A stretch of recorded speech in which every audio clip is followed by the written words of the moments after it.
Picture this, April 1945. A terrified German woman, hands raised in surrender, whispers, "Please don't hurt me," as an American soldier approaches. She flinches as he reaches toward her dress. What happens next would challenge everything both of them had been told about their enemies, and it's a moment that reveals one of the most overlooked chapters of World War II. Stay with me, because this story is about to get a whole lot more complex than you think. What you just heard isn't from some Hollywood movie.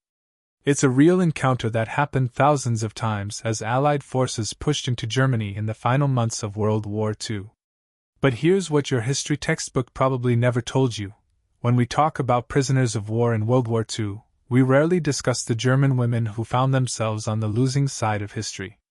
Today, we're diving deep into one of the most misunderstood aspects of the war's end, the story of German female auxiliaries, nurses, and civilians who became prisoners of war, and the American soldiers who had to decide what liberation and justice really meant. This isn't just a story about one woman and one soldier. It's about humanity in the darkest of times, about propaganda versus reality, and about the moment when enemies had to see each other as human beings. Let's go back to where it all began. Here's something that might surprise you. By 1945, nearly 500,000 German women were serving in auxiliary military roles. They weren't just nurses or secretaries, though many were. They operated anti-aircraft guns, worked as radio operators, served in the Luftwaffe as flight coordinators, and managed critical communications networks.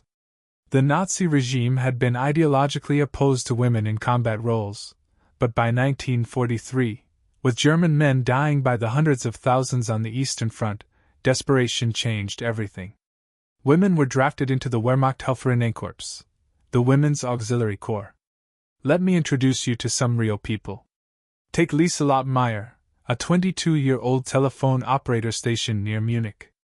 Or Greta Hoffmann, a Luftwaffe auxiliary who tracked Allied bombers over Berlin. These weren't fanatical Nazis. Most were ordinary young women who'd been conscripted, just like the men. But here's the tragic irony. While these women had been doing essential military work, the Geneva Convention had very specific rules about prisoners of war, and those rules were written with male soldiers in mind. Now, to understand that moment of terror, please don't hurt me, we need to talk about what both sides had been told about each other. German propaganda minister Joseph Goebbels had spent years painting a horrifying picture of what would happen when Allied forces reached German soil. The propaganda was deliberate and brutal. American and Soviet soldiers were portrayed as savage monsters who would assault German women without mercy. As the Allies closed in during early 1945, this propaganda went into overdrive. Women were warned that capture meant certain death, or worse. Goebbels actually wanted German civilians to fear the Allies more than they feared dying, because terrified people fight harder and retreat less. But here's the flip side. American soldiers had spent years being shown images of Nazi atrocities. They'd liberated concentration camps. They'd seen the evidence of genocide. Many arrived in Germany expecting to find a nation of monsters. So imagine the moment. A German woman who's been told Americans are barbaric rapists, face to face with an American soldier who's been told every German is complicit in evil. Both are carrying the weight of their nation's propaganda. Let's return to that scene, the American soldier approaching, the German woman pleading. According to accounts from April 1945, as U.S. forces swept through Bavaria and Saxony, this scenario played out in countless variations. In one documented case near Nuremberg, an American medic encountered a German Red Cross nurse who'd been separated from her unit. She was wearing a torn uniform and had been hiding in a bombed-out building for 3 days without food. When he found her, she genuinely believed he was going to kill her. What happened next? He reached toward her dress, and she closed her eyes, trembling. But he wasn't attacking her. He was reaching for his canteen and his ration pack. He gave her water. He gave her food. And then he called for a female army nurse to help her. This wasn't an isolated incident. While yes, there were war crimes committed by soldiers on all sides, history is brutally honest about this. the majority of American troops had been specifically trained on the Geneva Convention and the proper treatment of prisoners. General Eisenhower himself had issued strict orders. German POWs, regardless of gender, were to be treated according to international law. Soldiers who violated these rules faced courts-martial. So what actually happened to German women prisoners of war? The reality is complicated, and we need to tell it honestly.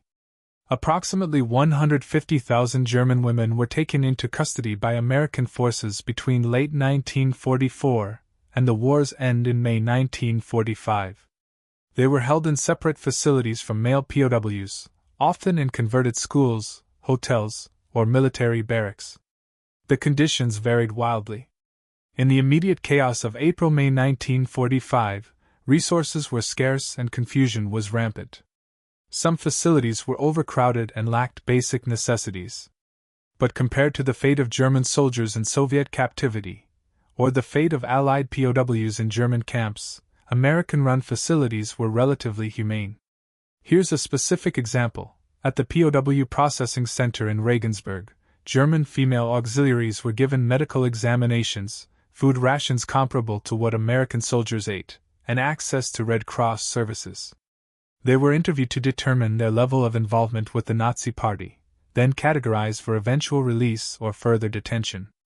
Most women who'd served in purely auxiliary roles, clerks, radio operators, nurses, were released within weeks or months. Those who'd held SS connections or were suspected of war crimes faced longer detention and investigation. But here's what's really striking.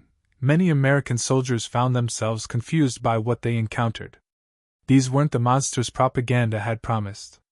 They were exhausted, terrified young women, many of whom were just as much victims of the Nazi regime as anyone else. There's a letter that survived from that period, written by an American sergeant named James Pritchard to his wife back in Iowa. In it, he describes encountering a group of German women auxiliaries who surrendered near Leipzig. He wrote, "They were so scared, Mary. Shaking like leaves. The youngest couldn't have been more than 18. And I thought about our daughter back home, and I wondered what propaganda had done to all of us, on both sides. We gave them food and blankets, and one of them just broke down crying because she said she'd been told we would shoot her on sight." This is the complicated truth of war. Propaganda works by dehumanizing the enemy. But reality has a way of forcing people to confront actual human beings, not caricatures. The moment an American soldier tears open a ration pack instead of a dress, the moment fear transforms into relief, the moment enemies extend basic decency to each other, these are the moments that propaganda can't account for. Were all interactions like this? No. War brings out the worst in people as well as the best. But what's documented again and again in military records, personal letters, and post-war testimonies is that moment of recognition. We're all just people caught in something bigger than ourselves. The story of German women prisoners of war is one that's been largely forgotten in the grand narrative of World War II. It doesn't fit neatly into our categories of heroes and villains.